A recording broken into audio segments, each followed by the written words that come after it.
attendant le bon moment. Aujourd'hui, contrôle de la condition physique, dit Laurent Garnier avec un sourire narquois. Mais en croisant son regard, tout le monde comprit qu'il ne s'agissait pas d'un simple test. Sans pompe, sans abdominaux et 10 kilomètres de course, le tout d'une traite. Des soupirs se firent entendre dans les rangs. C'était un volume d'exercice insoutenable pour un élève ordinaire. « Et si j'abandonne en cours de route ?» demanda Chloé calmement. Les coins des lèvres de Garnier se retroussèrent encore plus haut. « Abandonner ? Dans ce cas, tu te mettras devant tous les élèves et tu crieras « Je ne suis pas digne d'être un soldat », puis tu rentreras chez toi. Chloé serra les poings, mais son visage resta impassible. Compris, je commence. Alors que Chloé se mettait en position pour les pompes, Julien sortit discrètement son téléphone et, évitant le regard des autres élèves, appuya sur le bouton d'enregistrement. 1, 2, 3. Chloé commença les pompes avec une posture parfaite. Les 30 premières se passèrent bien, mais après 50, ses bras commencèrent à trembler. « Plus vite, à ce rythme, tu n'auras pas fini ce soir », la pressait continuellement Garnier. La sueur perlait sur le front de Chloé et tombait sur le sol. 70, 80. Les bras de Chloé étaient maintenant raides, sa respiration allaitante, mais elle n'abandonnait pas. 4, 26 9, 5. Ayant terminé les pompes, Chloé s'effondra sur le sol, les bras comme paralysés, sans aucune sensation. Une pause? Pas question. Les abdos? Tout de suite. Chloé se redressa péniblement pour se mettre en position. Son corps avait atteint ses limites, mais elle continuait, portée par sa seule volonté. 1, 2, 3. Cette fois, c'était encore plus dur. Ses muscles abdominaux se contractaient, des vagues de nausée la submergeaient. Après 50 répétitions, le visage de Chloé était livide. Léa Martin, les larmes aux yeux, serrait les poings. Elle voulait intervenir, mais craignait de subir le même sort. Julien, tout en continuant de filmer, tremblait de rage. C'est de la pure cruauté. Il faut absolument le dénoncer. 70, 71. Les mouvements de Chloé se ralentissaient, sa conscience commençait à s'embrumer. Si tu n'y arrives pas, abandonne. Les filles comme vous ne sont pas faites pour ça, de toute façon. Malgré les provocations de Garnier, Chloé serra les dents et continua. 98, 99 cents. Après les abdominaux, Chloé était complètement épuisée. Tout son corps tremblait. Maintenant, les 10 kilomètres de course, à finir en 1 heure. C'était tout simplement impossible. Dans son état d'épuisement extrême, courir 10 kilomètres en 1 heure était mission impossible. Chloé se releva en titubant, ses jambes n'avaient plus aucune force, mais elle n'avait pas l'intention d'abandonner. Partez. Quand Chloé commença à courir, Julien la suivit discrètement. Les autres élèves firent de même, tous inquiets. Elle tint bon le premier kilomètre, mais dès le deuxième, son allure ralentit visiblement. Son souffle était court, son visage exsangue. « Chloé, repose-toi un peu », cria Léa derrière elle, mais Chloé secoua simplement la tête et continua. Au 5e kilomètre, Chloé ne faisait plus que marcher. Elle n'avait plus la force de courir, mais elle ne s'arrêtait pas. Au 7e kilomètre, elle trébucha et tomba. Ses genoux s'écorchèrent sur le bitume, mais elle se releva et recommença à courir. « Arrête, c'en est trop !» cria Julien, mais Chloé ne l'entendit pas, elle fixait l'horizon et continuait. Au 9e kilomètre, Chloé tomba de nouveau. Cette fois, elle eut du mal à se relever. Son corps était vidé de toute énergie. « Chloé !» Léa courut pour la soutenir. Le visage de Chloé n'avait plus la moindre couleur. « Ça va, je dois continuer », murmura Chloé, essayant de se remettre debout, mais ses jambes refusaient de lui obéir. « Ça suffit, tu en as bien assez fait. Julien attrapa Chloé par les épaules. Les larmes de Chloé commencèrent à couler. Des larmes de rage et de désespoir. Non, je ne peux pas abandonner. Ce n'est pas abandonner. Tu as déjà plus que prouvé ta valeur. Tamay. Devant les mots de Julien, Chloé s'effondra finalement. Toutes les émotions qu'elle avait réprimées si longtemps éclatèrent. Cette nuit-là, Julien visionna la vidéo qu'il avait tournée. Toute la cruauté de Laurent Garnier était clairement enregistrée. Il faut utiliser ça pour le dénoncer. Julien se connecta au site web de la cellule TEMI du ministère des Armées, chargée de lutter contre le harcèlement. Il remplit le formulaire de signalement anonyme en détaillant les faits et joignit le fichier vidéo. Signalement d'acte de harcèlement de l'instructeur Laurent Garnier envers l'élève sous-officier Chloé Dubois. Après avoir envoyé le signalement, Julien poussa un soupir de soulagement. Il ne pouvait plus qu'espérer que justice soit faite. 2 jours après la réception du signalement, la cellule TEMI transmit le dossier au service compétent, qui n'était autre que l'inspection générale des armées. Une chemise cartonnée rouge fut déposée sur le bureau de son directeur, le général de corps d'armée Philippe Dubois. « Mon général, nous avons une affaire urgente », dit son aide de camp avec précaution. Philippe Dubois leva la tête. « De quoi s'agit-il » Un signalement pour harcèlement dans un centre de formation de sous-officiers. Il y a une vidéo en pièce jointe. La situation semble grave. Et le général Dubois prit la tablette et lança la vidéo. Sur l'écran, une jeune élève se tenait en sous-vêtements sous un soleil de plomb. La voix impitoyable de l'instructeur était également enregistrée. Qu'est-ce que c'est que ça ? Le visage du général se durcit, mais à ce moment-là, il ne savait pas encore que l'élève était sa propre fille. La vidéo continua. La caméra zooma sur le visage de la jeune femme. À cet instant, la main du général Dubois se mit à trembler.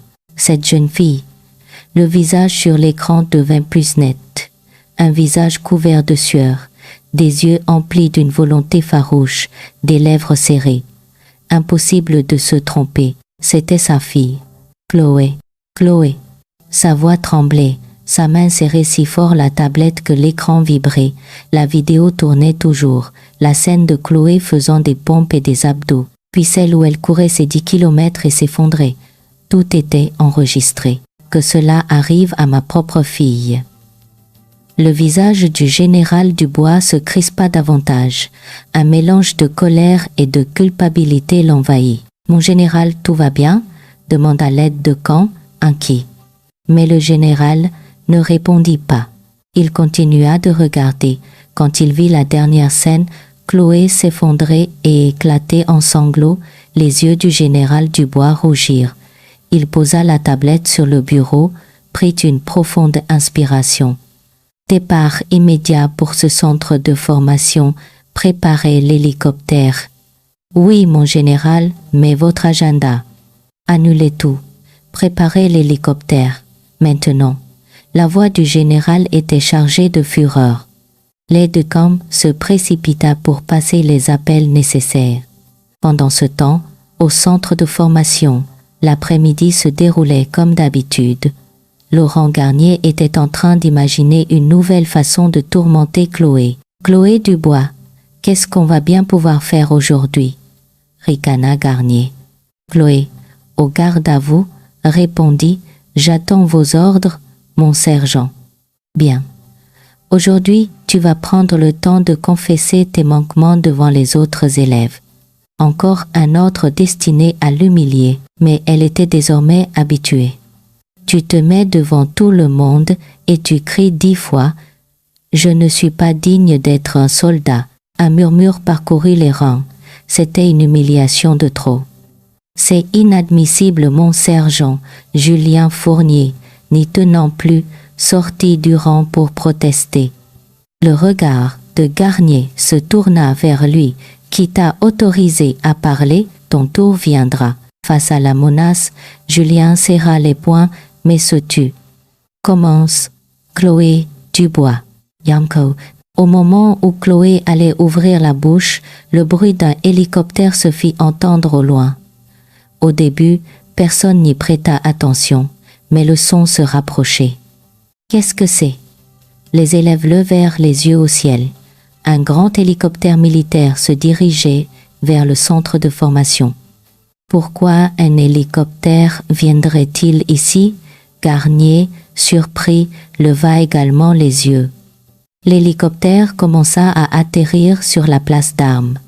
Le vent puissant souleva un nuage de poussière, forçant les élèves à reculer. Plusieurs personnes en uniforme en descendirent. Le premier était un général de corps d'armée, reconnaissable à ses 5 étoiles sur les épaulettes. C'était Philippe Dubois. « À vos ordres, mon général. » Garnier se mit précipitamment au garde à vous. Tous les autres élèves s'alignèrent, tendus. Philippe Dubois balaya calmement la place du regard, puis repéra Chloé. En voyant le visage pâle et fatigué de sa fille, son cœur se serra. Rassemblement général. À l'ordre du général, tout le personnel du centre se rassembla sur la place d'armes, instructeurs, élèves et même le personnel administratif, tous avaient l'air nerveux. Le général Dubois ordonna l'installation d'un grand écran descendu de l'hélicoptère. Puis, il fit projeter la vidéo que Julien avait envoyée quelques jours plus tôt. Sur l'écran, tous les abus subis par Chloé apparurent en plein jour. La scène sous le soleil en sous-vêtements, les exercices physiques excessifs et la scène où elle s'effondrait en pleurs. Le visage de Laurent Garnier devint livide. Il réalisa que toutes ces actions avaient été filmées. Est-ce là la méthode de formation de notre armée? La voix du général Dubois résonna sur la place, vibrant de colère. Mon général, c'était pour. Tenta de se justifier Garnier, mais le général l'interrompit d'un geste de la main. Je ne veux entendre aucune excuse. Le général Dubois s'approcha de Chloé. En regardant de près le visage de sa fille, il constata à quel point elle avait maigri en quelques jours. Aujourd'hui, je ne suis pas ici en tant que directeur de l'inspection générale, mais en tant que père. Les paroles du général provoquèrent un murmure dans l'assemblée. Chloé, en particulier, écarquilla les yeux en regardant son père. « Cet élève est ma fille. » Cette déclaration plongea la place d'armes dans un silence total. Même le vent sembla s'arrêter. Tous les élèves, stupéfaits, se tournèrent vers Chloé. Alors c'était vrai. Elle est la fille du général. Le visage de Chloé blêmit. L'identité qu'elle avait toujours voulu cacher était révélée de cette manière. Un sentiment de honte et de confusion l'envahit. Laurent Garnier, lui, était en état de panique totale. Ses jambes tremblaient, une sueur froide coulait le long de son dos. J'ai harcelé la fille du directeur de l'inspection générale, mais là n'est pas la question, poursuivit le général d'une voix encore plus ferme. Qu'elle soit la fille de qui que ce soit, de tels agissements sont intolérables. Notre armée doit être un lieu de respect et de protection mutuelle, pas un endroit où l'on persécute les plus faibles. Raoun. De petits murmures d'approbation s'élevèrent parmi les élèves. La colère et la frustration, si longtemps contenues, semblaient enfin trouver un exutoire. Sergeant-chef Laurent Garnier. Le général prononça son nom. Garnier répondit en bégayant. « Présent, mon général. Toutes vos actions sont filmées. Comment expliquez-vous cela ?» Sur l'écran, les scènes de harcèlement de Chloé tournaient en boucle. Le visage de Garnier était de plus en plus blanc. Je voulais seulement endurcir les élèves. Endurcir, est-ce ainsi que l'on endurcit quelqu'un? La voix du général était pleine de fureur. La scène de Chloé s'effondrant en larmes fut projetée à nouveau. L'armée n'est pas un lieu réservé aux forts, c'est un lieu où l'on protège les faibles et où l'on grandit ensemble. Ce que vous avez fait n'est pas de la formation, c'est de la violence. Julien Fournier sentit son cœur se gonfler d'émotion. Heureusement, son signalement avait abouti à ce résultat. Léa Martin regarda Chloé, les larmes aux yeux, en pensant à tout ce que Chloé avait dû endurer seule. Son cœur se serra. Gendarmes. À l'ordre du général, des gendarmes descendirent de l'hélicoptère. Ils avaient déjà préparé les menottes. Arrêtez le sergent-chef Laurent Garnier pour violation du règlement de discipline générale et atteinte à la personne. Mon général, je vous en supplie, donnez-moi une chance. Implora Garnier, mais les gendarmes lui passèrent les menottes. Le contact froid du métal plongea Garnier dans le désespoir. Et enquêtez sur tous les autres instructeurs de ce centre. Cette affaire ne peut être le fait d'un seul homme. Le visage des autres instructeurs devint blême. Tous, à des degrés divers, avaient fermé les yeux ou toléré ses comportements cruels. Alors que les gendarmes l'emmenaient, Garnier se retourna et lança un regard plein de haine et de ressentiment à Chloé. Mais Chloé soutint son regard, imperturbable. À partir de maintenant, ce centre de formation sera entièrement réformé, annonça le général Dubois. Tous les programmes d'entraînement seront révisés et les éléments portant atteinte aux droits de la personne seront totalement supprimés.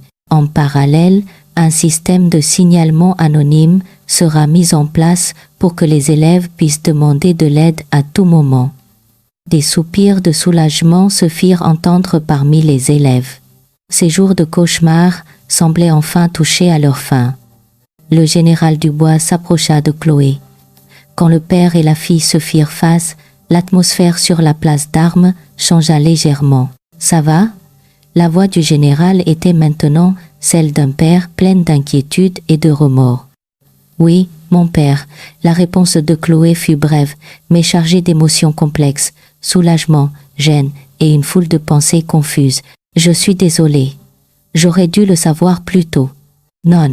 Je voulais y arriver par moi-même. » Face aux paroles de Chloé, le général afficha une expression complexe. Il voulait respecter la volonté de sa fille, mais pas qu'elle souffre de cette manière. Mais ce n'est pas de ta faute.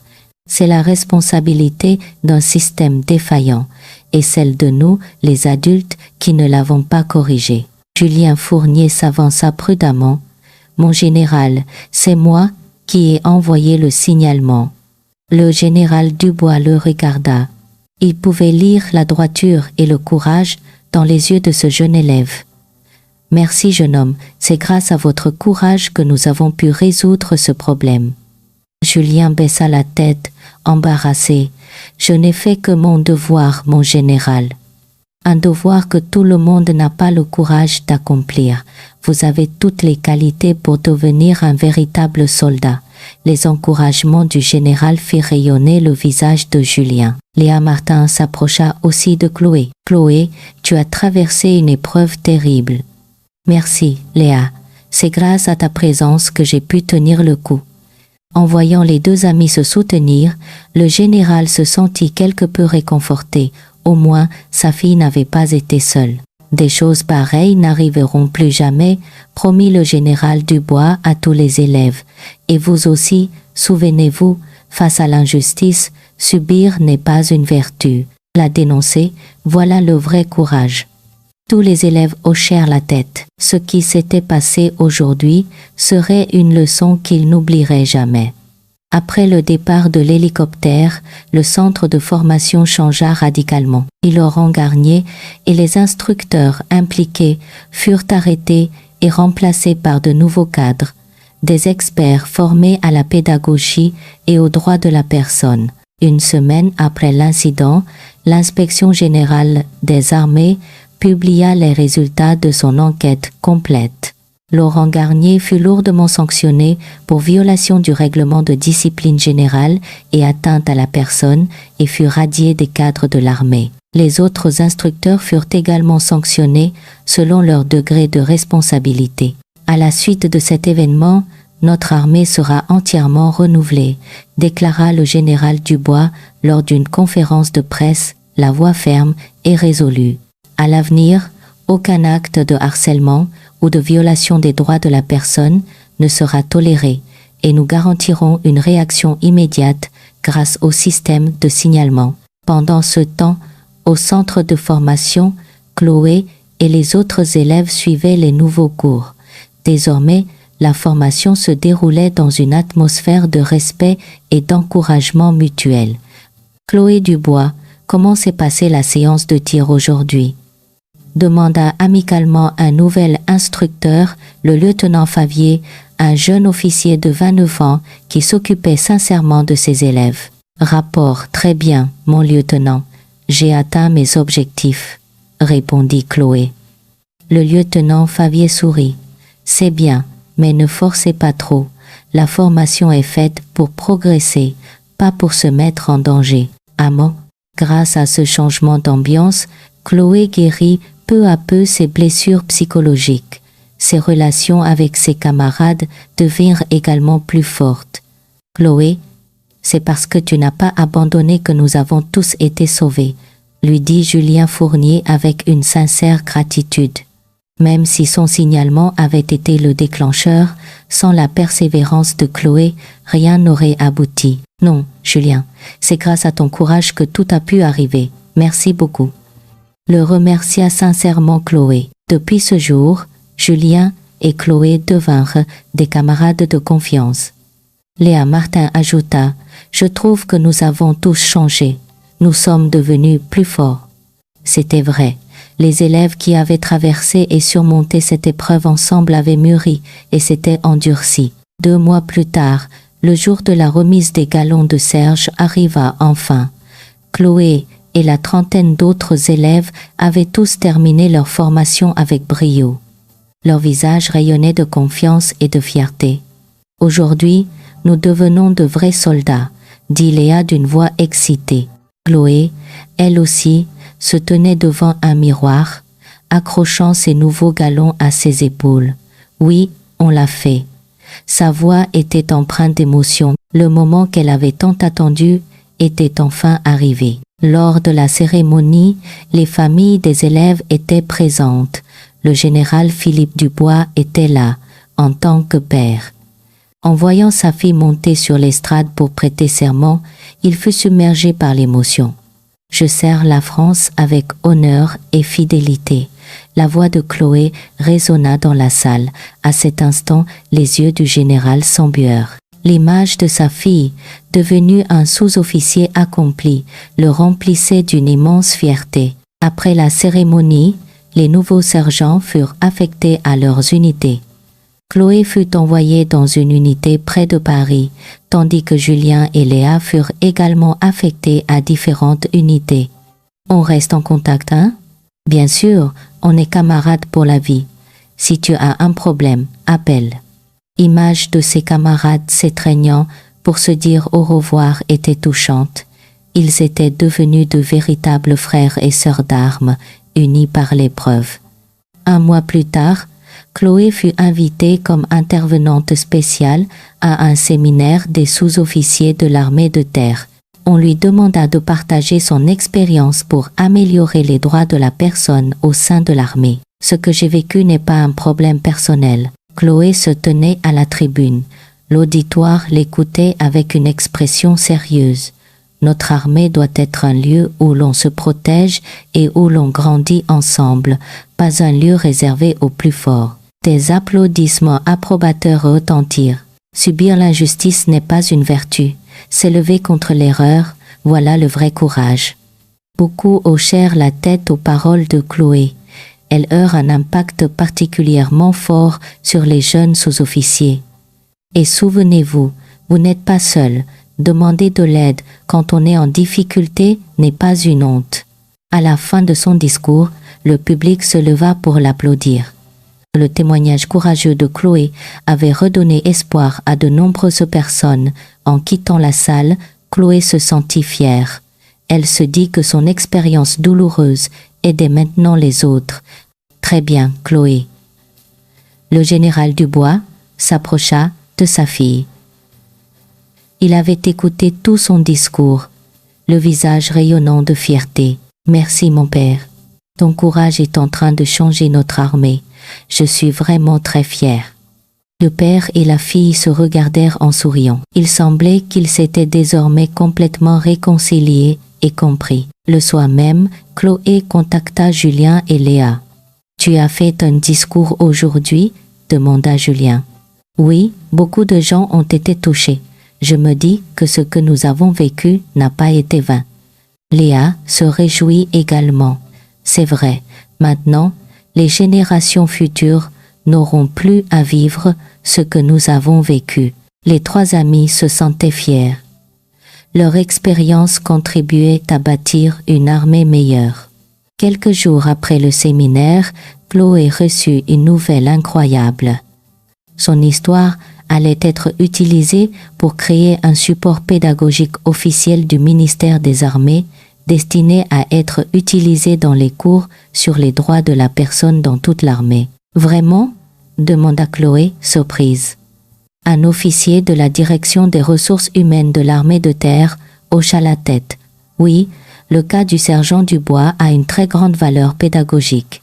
Il sera d'une grande aide pour les militaires. » En apprenant la nouvelle, Julien et Léa furent également très heureux. « Notre histoire devient un support de cours, c'est incroyable », s'émerveilla Julien. « Maintenant, tous les militaires de France apprendront de notre expérience, ajouta Léa avec fierté. Pendant ce temps, le général Philippe Dubois, en tant que directeur de l'inspection générale, accélérait les réformes. À partir de l'affaire de sa fille, il avait fait réviser tout le système des droits de la personne au sein de l'armée. Nous allons nommer des référents droits de la personne dans tous les centres de formation du pays, rapporta le général Dubois lors d'une réunion au ministère. Et nous renforcerons le système de signalement anonyme avec la possibilité de signaler via une application sur smartphone. Le ministre hocha la tête, satisfait. Très bien. Profitons de cette occasion pour élever le niveau des droits de la personne dans nos armées. 3 mois plus tard, Chloé se vit confier une autre mission d'envergure. On lui demanda de faire une tournée de conférences dans toute la France pour être le fer de lance de l'amélioration de la conscience des droits de la personne dans l'armée. « Tu ne te sens pas sous pression ?» demanda son père, inquiet. Il craignait qu'exposer constamment ses blessures ne fatigue sa fille. « Ça va, mon père. Maintenant, je ne vois plus cela comme une blessure, mais comme une expérience pleine de sens. » La réponse de Chloé témoignait de sa maturité. Elle avait transformé la douleur du passé en une valeur plus grande. La première conférence de la tournée eut lieu dans une unité à Marseille, avec la participation de plus de 500 militaires. « Bonjour, je suis le sergent Chloé Dubois. » Quand Chloé monta sur scène, les militaires l'accueillirent par des applaudissements. Son histoire était déjà connue de beaucoup. « Je veux vous parler de courage. » La voix de Chloé était calme mais puissante. Le vrai courage, ce n'est pas de paraître fort, mais de protéger les plus faibles. Et c'est d'agir quand on voit une injustice, pas de fermer les yeux. L'auditoire écoutait attentivement. Pendant son discours, Chloé mentionna également le courage de Julien Fournier. « J'ai eu un camarade qui m'a aidé. Sans son courage, je ne serais pas là aujourd'hui. » Où Julien monta également sur scène pour témoigner de la situation à l'époque. « Au début, j'avais très peur, mais je ne pouvais pas rester là à regarder ma camarade souffrir. » L'aveu sincère de Julien toucha de nombreux militaires. Après la conférence, de nombreux militaires s'approchèrent de Chloé. « Mon sergent, j'ai vécu une situation similaire, mais maintenant j'ai le courage de la signaler. » C'était très émouvant. Désormais, je prendrai mieux soin de mes jeunes camarades. En voyant ces réactions, Chloé sentit que ses efforts n'étaient pas vains. Son expérience provoquait un réel changement. La tournée fut un succès retentissant. Chaque unité réagit avec enthousiasme et le nombre de signalements pour violation des droits de la personne augmenta effectivement. Mais il ne s'agissait pas d'une augmentation des problèmes, mais du fait que les problèmes cachés commençaient à être révélés. L'augmentation du nombre de signalements est un bon signe, déclara le général Dubois lors d'une réunion de l'inspection générale. Cela signifie que les militaires ont commencé à parler au lieu de subir en silence. Après 6 mois de tournée, Chloé retourna dans son unité d'origine. Là, elle était toujours reconnue comme un sous-officier exemplaire. Le sergent Dubois est la fierté de notre régiment, déclara le chef de corps. Son expérience est précieuse, mais son désir d'aider les autres à travers cette expérience l'est encore plus. Les camarades de Chloé la respectaient également beaucoup. L'image de celle qui n'avait pas cédé face à l'adversité et avait transformé cette expérience en quelque chose de positif les avait profondément marqués. Un jour, Chloé eut l'occasion de revisiter son ancien centre de formation. Elle fut émue par le changement radical des lieux. Ça a vraiment beaucoup changé, dit fièrement le nouveau commandant du centre. Maintenant, l'ambiance est à l'entraide et à l'encouragement entre les élèves. Le harcèlement a complètement disparu. En faisant le tour du centre, Chloé fut submergée par l'émotion. Là où elle avait tant souffert, les générations futures grandissaient désormais sainement. C'est grâce à vous que cet endroit a changé, mon sergent, lui dit une jeune élève. On nous a raconté votre histoire en cours. Je vous admire vraiment. Sam. Chloé regarda les yeux clairs de la jeune femme et sentit l'espoir. Le monde avait vraiment changé. Ce soir-là, Chloé retrouva Julien et Léa. Les 3 amis ne s'étaient pas vus depuis longtemps. Ils partagèrent des nouvelles. Je n'aurais jamais cru que ce que nous avons vécu provoquerait un si grand changement, dit Léa, émue. C'est vrai. Au début, je voulais juste tenir le coup, ajouta Chloé, également pleine d'émotion. Maintenant, nous sommes les aînés.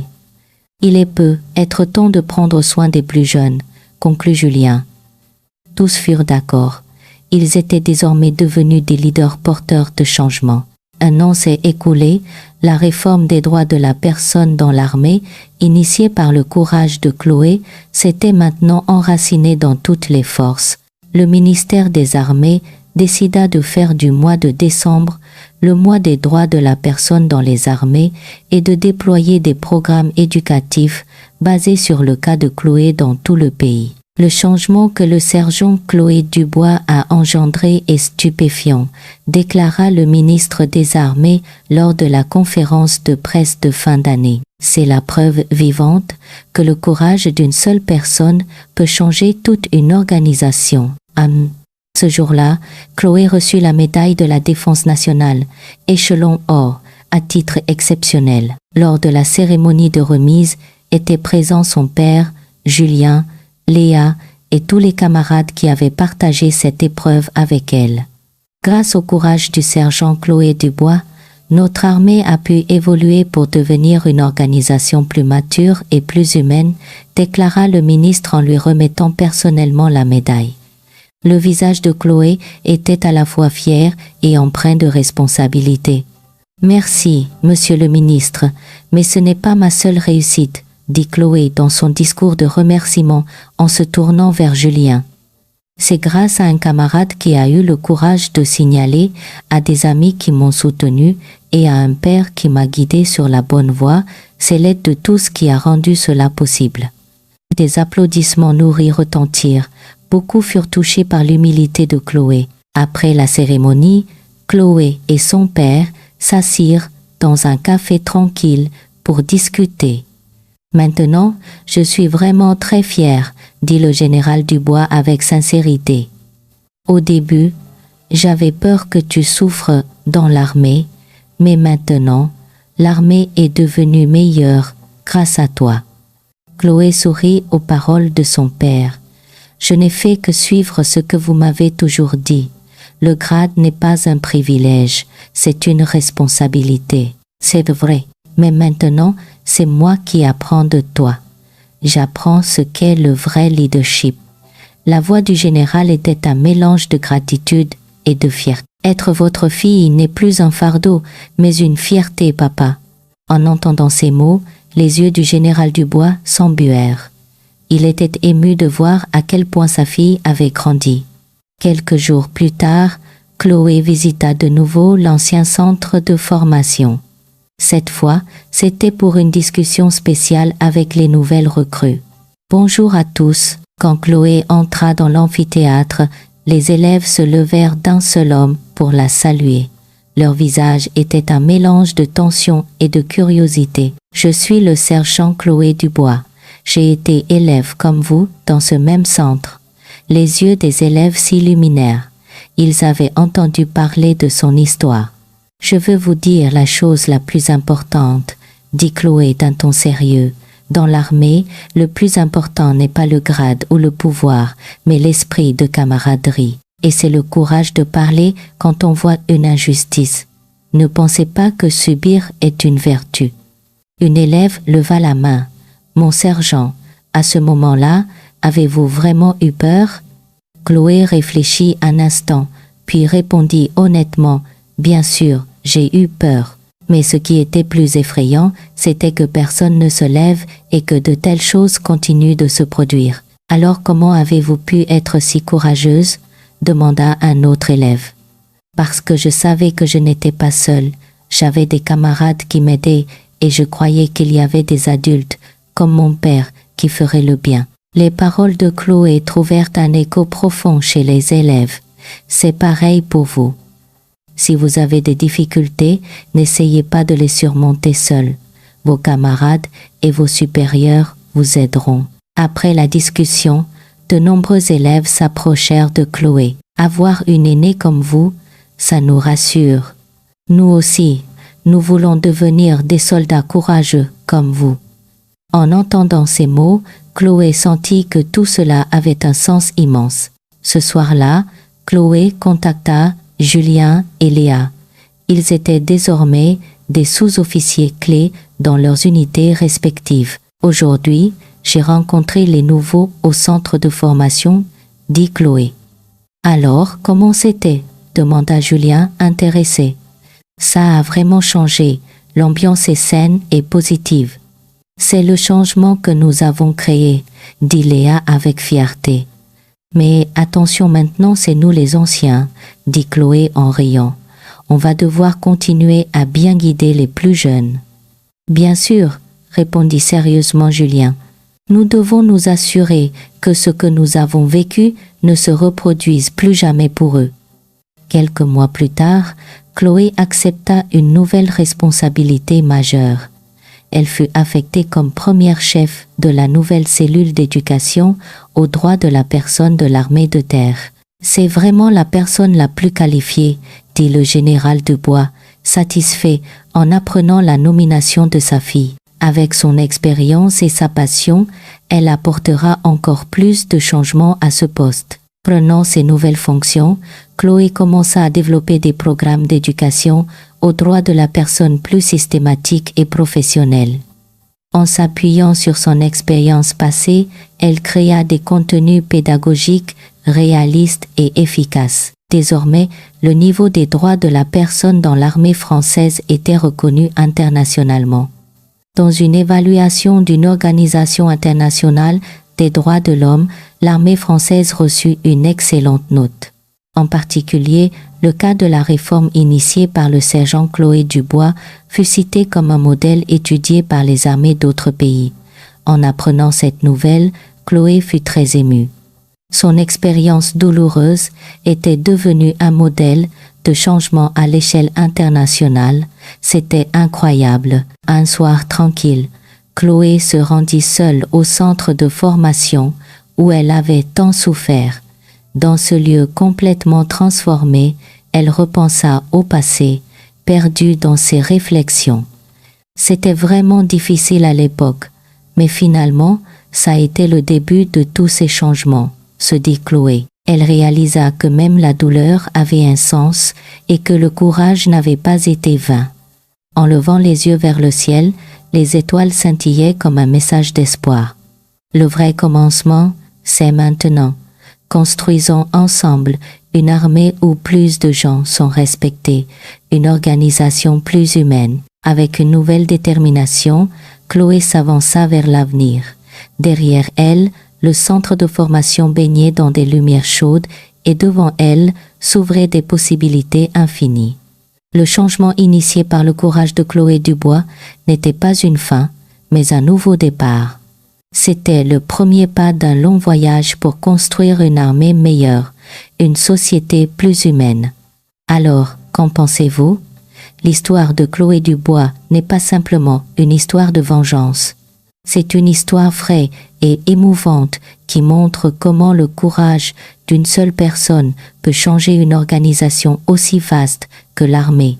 Le plus impressionnant est la façon dont Chloé n'a jamais cédé. Combiné à l'acte de signalement juste de Julien Fournier et à l'intervention décisive de son père, le général Philippe Dubois, cela a créé un dénouement vraiment satisfaisant. Par-dessus tout, la leçon de cette histoire est immense.